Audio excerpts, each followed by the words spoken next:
మనలో కొందరు ఈ విధముగానే వేకువజామునే లేవగోరియు నిద్రభారము చేత ఆవరింపబడి కలవరముతో దుఃఖపడవచ్చును.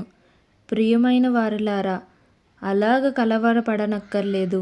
యథార్థమైన పూర్ణ హృదయముతో మనము దానిని వెదకినచో నిశ్చయముగానే దేవుడు ఈ అనుభవమును మనకు దయచేయుదురు.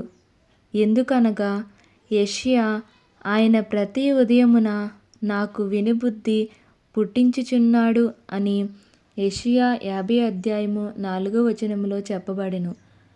మనలను లేపే పని దేవునిదేనని నిరూపించుచున్నాడు. నేడును దేవుడు యథార్థవంతులైన పరిశుద్ధులను మేల్కొల్పి ఈ వాక్యములో చెప్పబడినట్లుగానే వారిని నడిపించుచున్నారు.